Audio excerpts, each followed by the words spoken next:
$5,000 in cash, a contract that would buy my silence for 15 years. And me, 17 years old, holding a pen that felt like it weighed 100 pounds. My name doesn't matter. What matters is that I'm someone you'd walk past without a second glance. In 2008, I was a sophomore at a Connecticut private school. My mom planned events for people who measured wealth in islands, not dollars. The kind who consider commercial flights a personal failure. The first visit felt like winning a lottery I hadn't entered. Someone I work for invited us to their private island, my mom said. Other families will be there. And they were. Mothers, daughters, a chef who made mango smoothies that tasted like sunshine, an infinity pool bleeding into the Caribbean.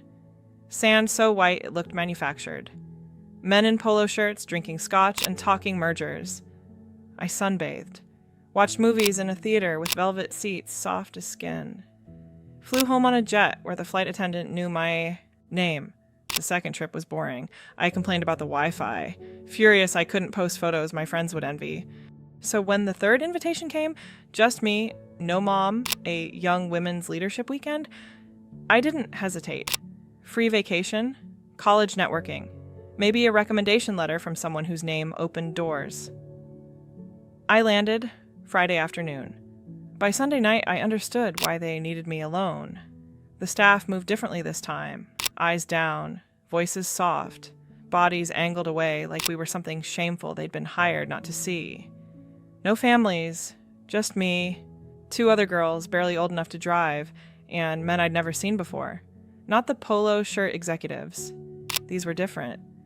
They didn't look at us like we were someone's daughter. Friday night, they served wine with dinner.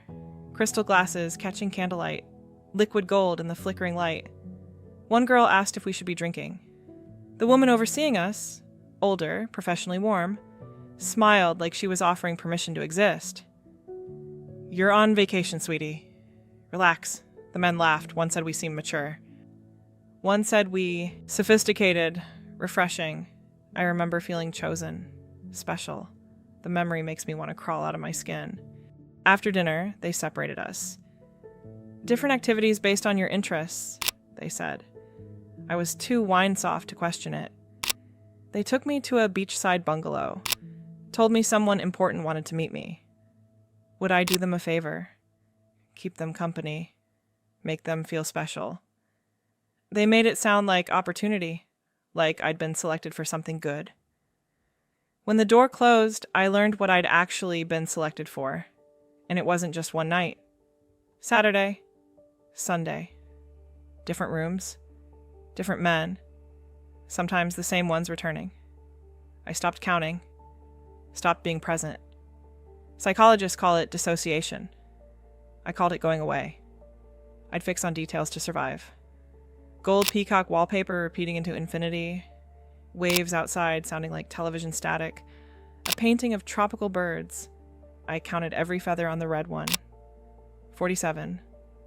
I can still see them when I close my eyes. Saturday morning, one of the girls tried to leave. I heard her at the dock, screaming about calling her parents, her voice cracking over the sound of water slapping against wood.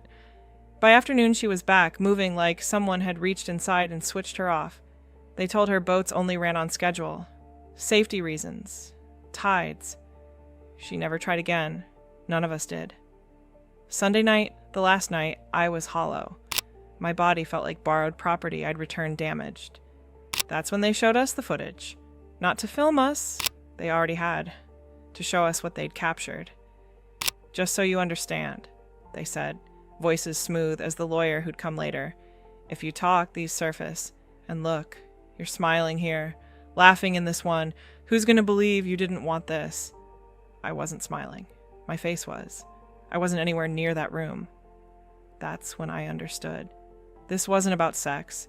It was about building a cage so perfect I'd never realize I could walk out. And I could tell from the choreography, every person knowing exactly when to speak, when to look away, when to offer comfort.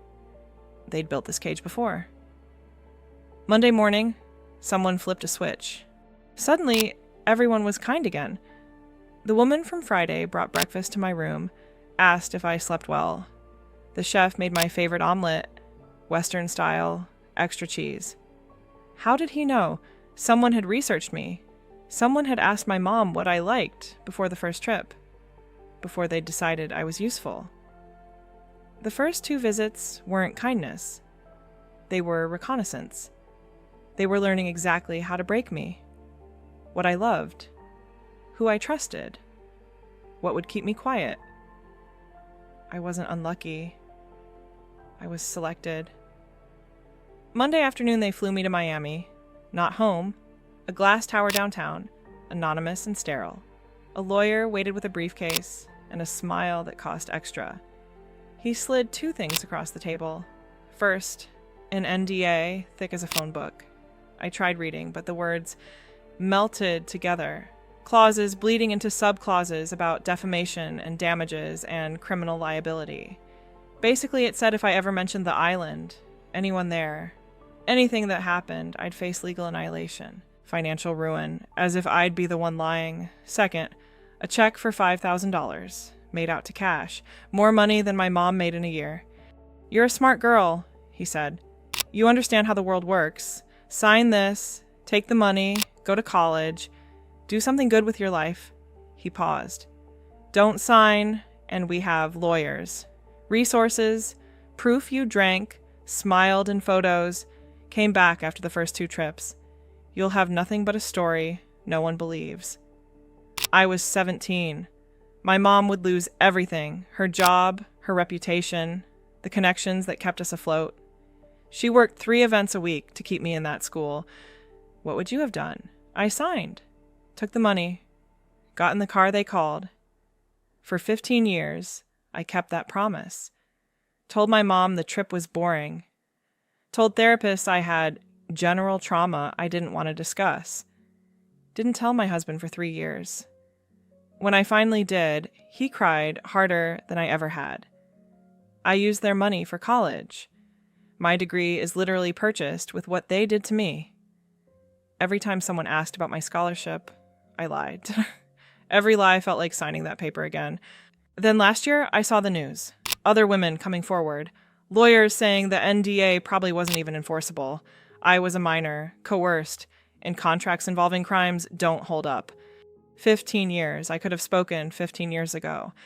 But here's what I finally understand. They didn't need the NDA to work legally.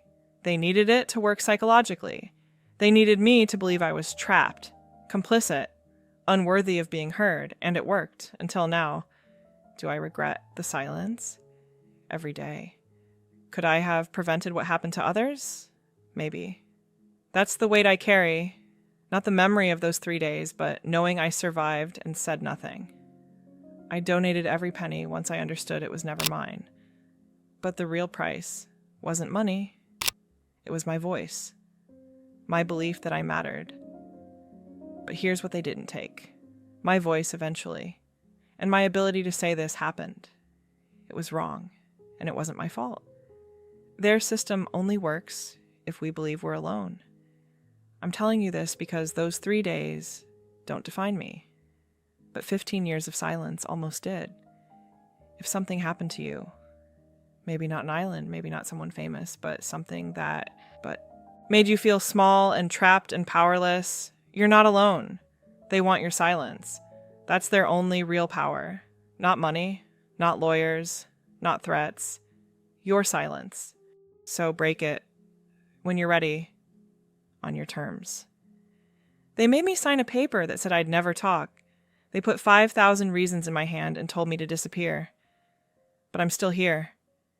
And I just told you everything.